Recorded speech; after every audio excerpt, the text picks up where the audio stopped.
Hey, driver, just slow down. This bloke here. Just a sec. Hey, Macca!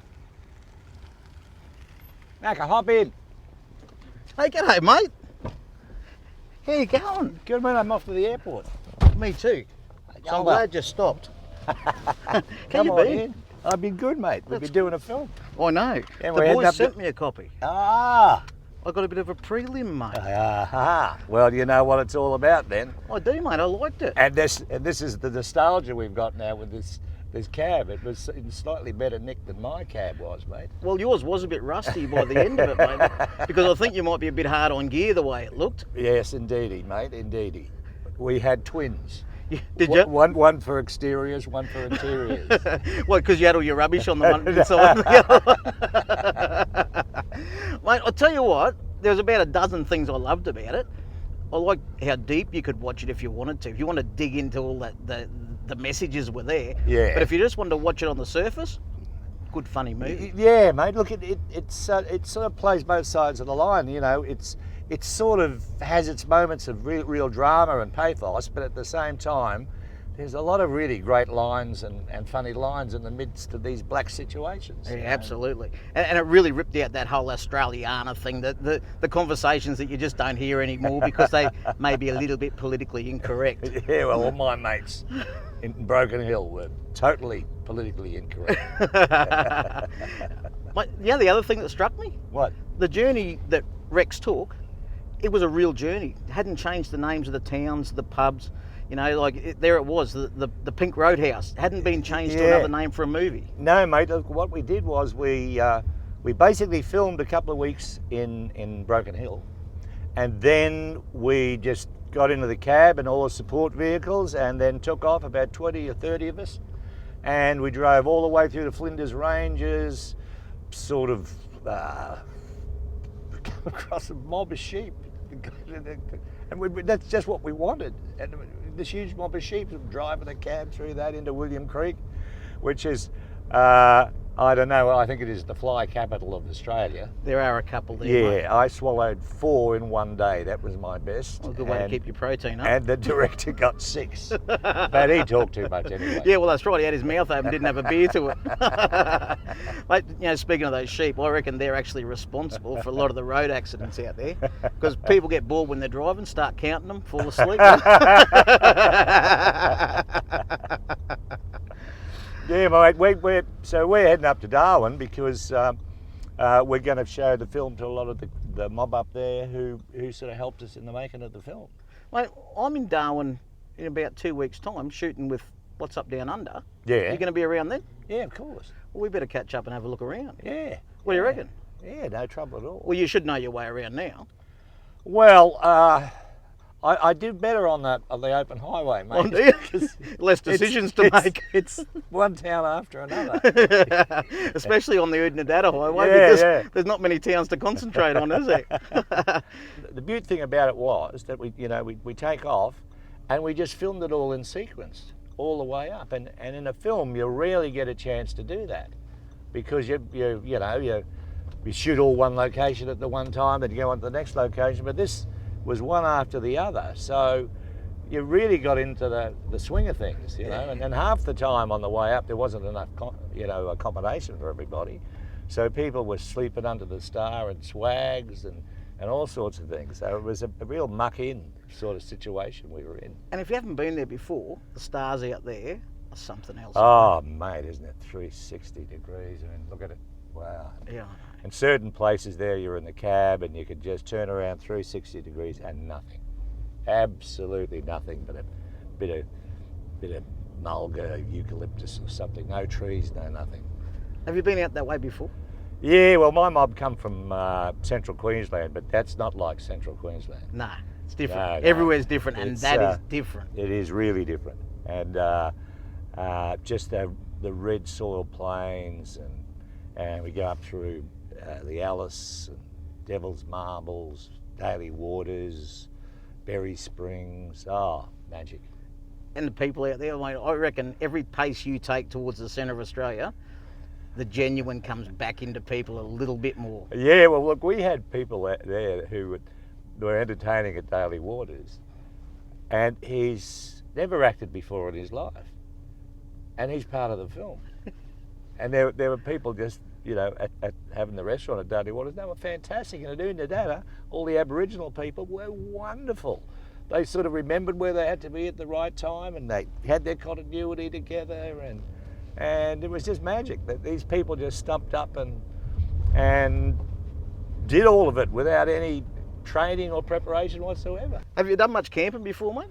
Yeah, mate, I prefer camping. I've got a lovely little 2-room tent which has got a geodesic dome in the sleeping section, and I put me inflatable queen-size mattress so that the old bones don't have to drag myself up off the ground. And we used to every year, it's sort of, we haven't done it for a while, go down to Binji, which is just south of Moruya, and we'd sort of camp there on a friend's property, and I just loved it. Great spot.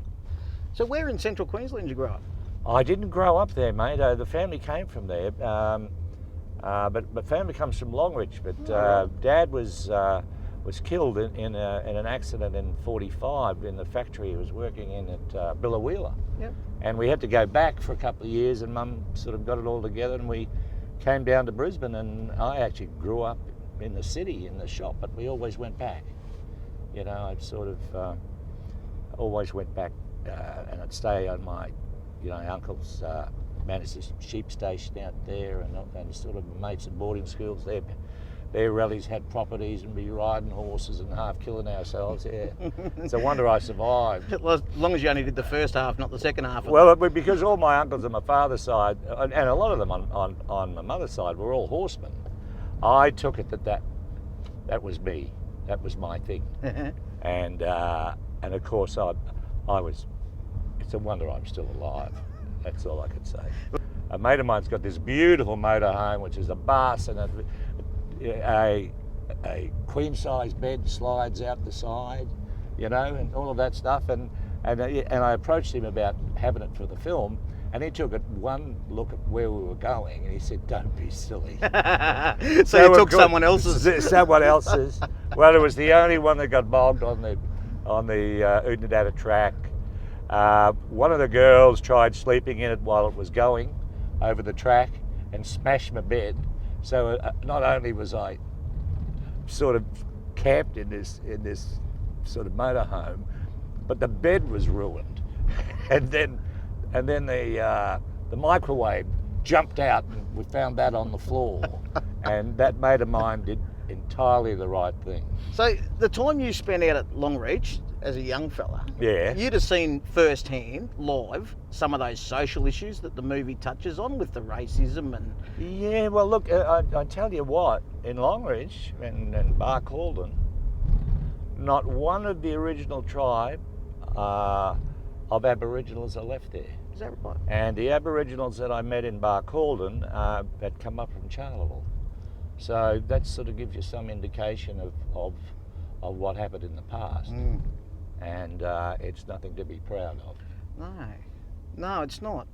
It's not, because we did make a lot of changes, didn't we? And right, wrong, or indifferent. Yeah, well, I always remember I took my son out because he'd never been to that sort of country, and he's a real fossicker. And we went to the the shearers' camp in Barcaldine. And he's going around, he comes up to me and says, "Look," and he had all these Aboriginal flints in his hand. So the shearers' camp was obviously previously the Aborigines' camp. Well, when you think about it, the Aborigines camped there for a reason. There was water, or there was something. Yeah, exactly. And the same reason that the white fellas came in. Yeah, but you could see how the Aborigines got displaced there. Yeah. No, nothing to be proud of in all of that. Yeah. And those issues that were touched on there, they genuinely still exist in a lot of places in Australia. Oh God, yeah. Not so much in the big cities, but in smaller places, it's alive and well. It's almost like there's a white town and a black town, a white town and a black town. And that goes right down to inside the community, the white bar and the black bar. Yeah, people are shocked that still exists. Well, we didn't do a lot of that, although we spent about, I think, 2 days in the Oodnadatta pub filming a scene there. Once you get there, you can't get out. I made a run for it. You've got to be careful. You can't have just one. Yeah. It's like having a quiet beer. Well, when you're acting, mate, you're lucky if you have any. You know, you have a mouthful and they say cut, and then they give you another I one. know. And that's the nice thing about it. It's the beer that never ends. I managed to sneak a couple in from time to time, I must admit. So, any other big movies coming up, mate? No, mate, that's it. I mean, we're It gonna... Forever. Oh no. But look, it was just such a gift for me, though. I mean, I'm 71, and to get a film like that with a lead role that you're in just about every scene, I mean, that's pretty rare. So I've been pretty lucky with all of that, and cross my fingers that at some stage in the future I might get another one. Tell you what, there was a good mix of actors in there. You had some old names and some stuff there that I had never seen before. And Mark Cole-Smith, who plays the Aboriginal boy at Pickup Tilly, he's a star. How good is he? Oh, he is fantastic. He played the best part. Yeah, and then all my mates in Broken Hill and the Public and stuff, they're such good actors, a lot of them. I mean, they're characters of themselves, you know. And then you've got young Emma Hamilton, who's an Australian, who has never worked in Australia. That was her first Australian Was film. it really? Yeah, I mean, she's done things like The Tudors and The Musketeers and all of that stuff. She's done a lot of that period stuff. But here she was doing her first Australian film, and I think, how wonderful for her. Yeah. You know, because she trained in the UK, and then of course you get to Darwin, and you got the beautiful Jackie Weaver. Yeah. That's what I say. These names kept popping up, and I'm going, wow. So there's these old names that pop up for small parts, and new names that had massive parts. Yeah, exactly. Yeah. Exactly. I mean, you just keep your eye on a couple of those people. They're going to go places. That's your hot tip. Yes. Can we put a bet on that somewhere yet? Yeah, a bullet.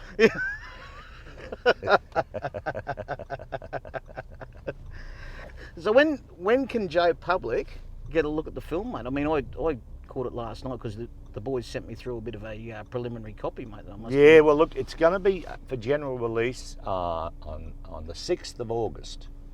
And it's going to be in about 200 theatres around Australia, which is great for us, because Icon have really given it a push, and that's a real breakthrough to get that many screens. So yeah. Be a big night in Broken Hill. Big night in Broken Hill, mate. The big night at Darwin too. Yeah, I'll bet. Yeah, we're gonna have a bit of a party up there for all the mob who helped us, and the same in Broken Hill. And so how are you going to be in two places at once? Mate, we're just going to stagger it. We're going to stagger it. I mean, they're said to be north, south, east and west. No cardboard cutouts? Everywhere from Hobart to Darwin to Perth to Cairns. I still reckon the cardboard cutouts are easier. Come and get your photo taken with Michael. Go to Stratco and get one, mate. Yeah, right. And a plug in there. My sister tried to get one from the Brisbane store, and they said, "No, we've only got one. You can't have it."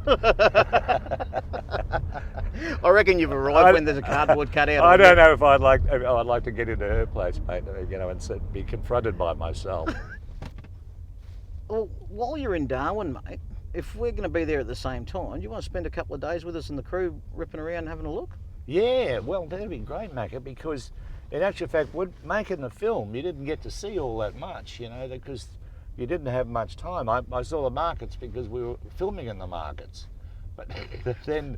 yeah, I know. You know, so yeah, I'd love to. Last Cab to Darwin is in cinemas now. Don't miss it.